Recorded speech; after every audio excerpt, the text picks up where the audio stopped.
We ready, nigga. We ready. I told you, man. I told you. I ain't come to play today. I came to Mount Vernon ready, man. We in the streets.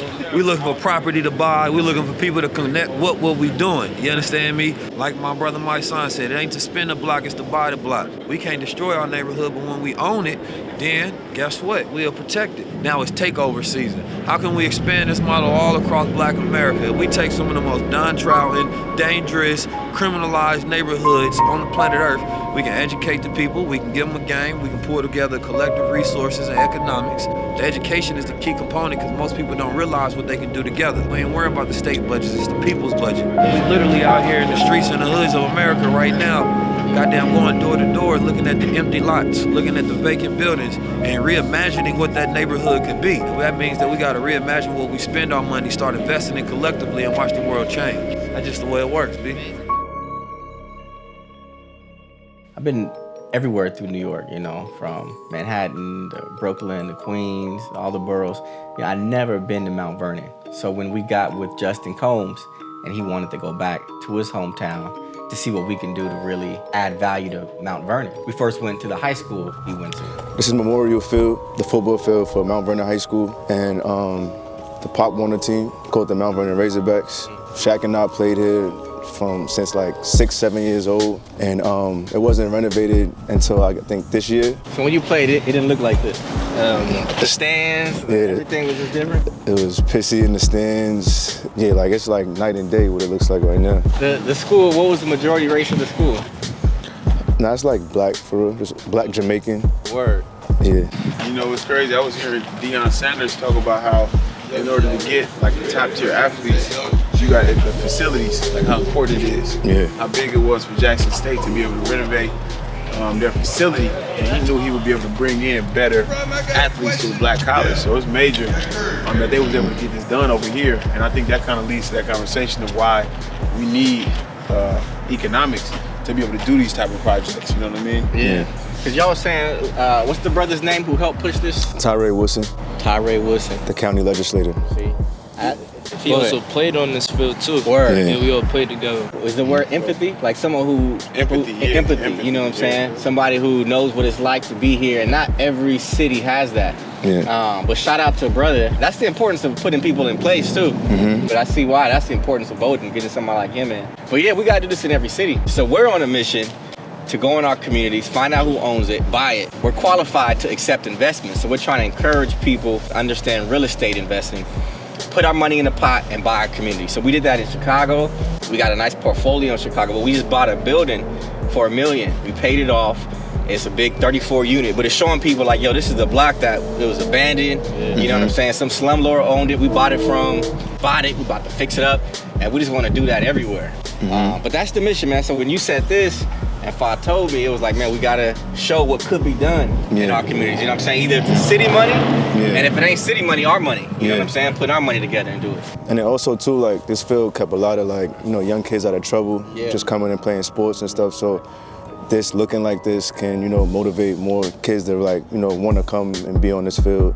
You know what I'm saying, and give them like a little incentive to, you know, play sports and, you know, stay out of trouble and be productive. We was talking to the dude, he was giving us the stats on the shootings. He was saying most of the shootings in our communities, they occur between Friday night, Sunday morning. You know what I mean? So like 90-something%. Yeah, like 90-something%. So it's like, yeah, but when you have opportunities like this, your focus is elsewhere. A lot of that shit don't be, like niggas just want to be crazy, but bored, lack of opportunities, there's something else to do, you know what I mean? Be in the wrong place, wrong time, and be in a bad situation. So, yeah, shout out to brother. Yes, sir. Shout out to Tyree. Yeah, this kind of thing saves lives, changes lives, creates opportunity. So, and bring people together too. Facts. Anybody want to race? I ain't on full speed in man. I'll get dusted. Nah, Ralph got it down. Ralph still he got it? Yeah, when I said it, Ralph kind of got amped up. I thought that was real cool to see a positive influence in the city, and that inspired Justin to want to, you know, do more, not just with his high school, but with the city itself. After we visited Justin's school and got to see the beautiful landmark it's become, you know, we had to get with the one and only Groovy Lou. You know, I think the best one-liner to describe Groovy Lou, if you don't know him, is when Rick Ross, he said in this song, feeling fresher than Groovy Lou in the Coogee suit. You know, that bar represents him so well because he's been styling a lot of the artists that we've known. You're such an amazing stylist. Thank you for telling me that, bro. I know about you. I'm from South Africa. Oh, wow. It's an honor to meet you. I worked closely with him for over a decade, and I got to see what he did for Diddy. He was able to pick his brain and really come up with like some of the most masterful outfits that you saw over the last 10, 20 years. And you know, Groove, he's the guy who gives the people that we know for fashion their style, you know what I mean? Like, and I think some of his most masterful work that I got to be a part of is I watched when he got with Nipsey. And you know, you really saw Nipsey's style change in those last years of his life. Groovy Lou was that piece that put it all the way together. So when you saw those last videos and he had on those silk two pieces, and you know, that was his work. Mount Vernon is a black population. It's a beautiful city, great potential. I mean, I just fell in love with it going. I enjoyed it, and it's a place that we definitely want to invest. You know, New York is one of those places where, like, you know, I've seen brownstones in the hundreds of millions, you know, where I was shocked. Those areas 20, 30 years ago may have been blighted, but as populations grow and people start to spread out, those exterior areas start to become more and more valuable. You know, Mount Vernon is in a very strategic location as it relates to the rest of the city because you still have all of these opportunities there to where you can actually make purchases. You see it, right? Shut How long down. has it been down like this? It's been down for the last 20 years. Same thing, across the street, got a couple of spots. A couple of our homegirls got beauty salons and different businesses, but for the most part. What up, Big Zach? How you? Oh, love, you all right? Groovy Lou is like the mayor of the city. You know, everywhere we went. What up, C? CL Smooth, you all ready? Got the team outside, what's up? All right, love you. All right.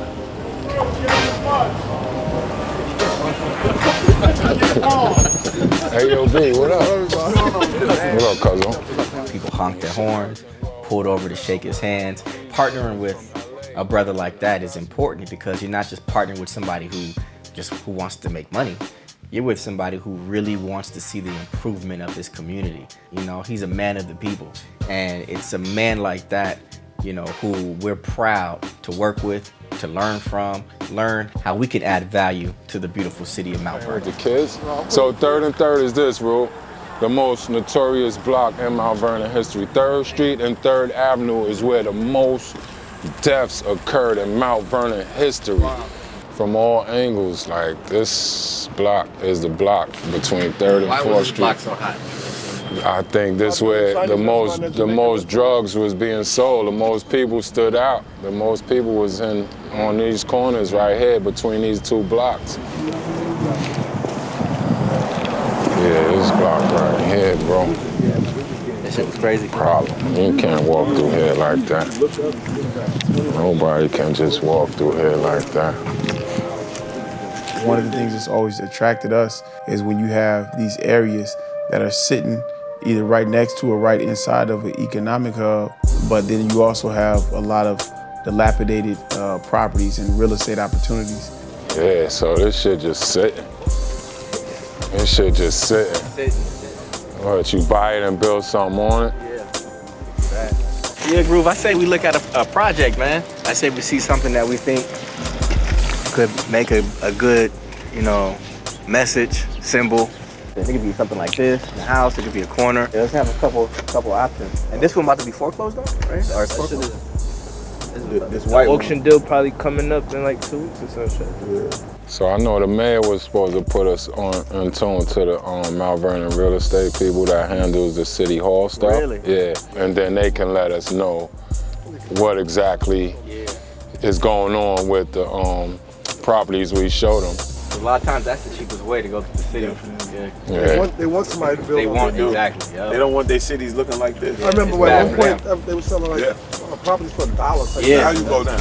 One of the natives, who's Shaq, he was showing us just a beautiful area and the plots of land that are available as we speak. They told us the history of the streets. They told us how crazy it used to be, how violent it used to be. But that's what's happening to most of our communities. It starts off like that, and then people move in, gentrify it in a negative way and kick us out. Down there is the avenues, the shopping stores, the beauty salons, restaurants. That's our strip, like, you know what I mean? Do that. She just told just now her son got shot right there on 3rd in May and almost died. She said he almost died. They brought him back to life. Literally, as you just were saying, at that corner. 3rd and 3rd is that block. But see, our shit is like this, senseless killings, right? Niggas, brothers be warring in the hood, but they ain't got no practice. So the brother hit the little girl in the head while she was at the stoplight, and then like the Vernon and Ball won the championship. One cheerleader stabs another cheerleader, kills her at the celebration. So that's what we gotta get into, like some of the centers and more of the youth care. It was dope visiting Mount Vernon and seeing where Groovy Lou came from. When he was with us in Chicago, we showed him what we're doing. And the thing that stood out the most to him was the BUILD program.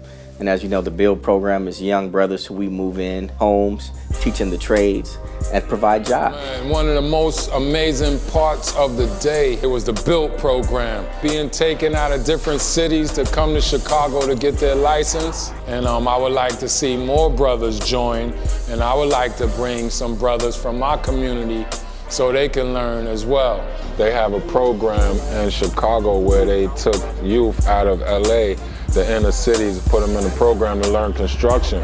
So we buy the buildings, then black contractors take it and put the work in. They got the youth learning. So it's just us doing us, really. You know, a lot of times those are pivotal years right after you finish high school, where you're young enough to do something stupid, but you're old enough to have to deal with the consequences of that. And then, you know, you lose 5, 6, 7 years of your life, and that time is so precious.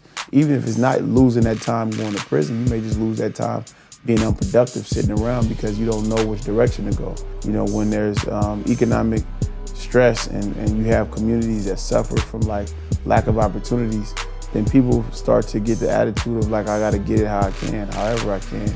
And I think the BUILD program does a great job of filling that void. It shows these young men and women that there's other routes and avenues, while also connecting them with other men and women that look like them that can help them on their trajectory of going in a positive direction. We have this vision of rebuilding Black America. Chicago is the starting point, but our goal is to take this program to all of the areas that need it.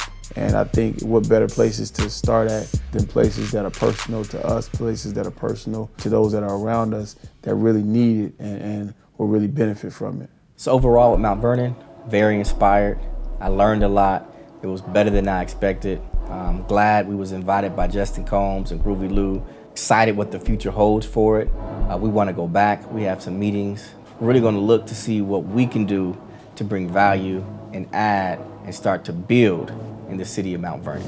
We just finished up in Money Earning Mount Vernon. It was successful. You know, it feels good to have a group of brothers coming together, just making sure that we control the narrative and we own our communities. I'm blessed and honored to be a part of something like this. And I just know we're gonna make a change, we're gonna make a difference. Let's get it.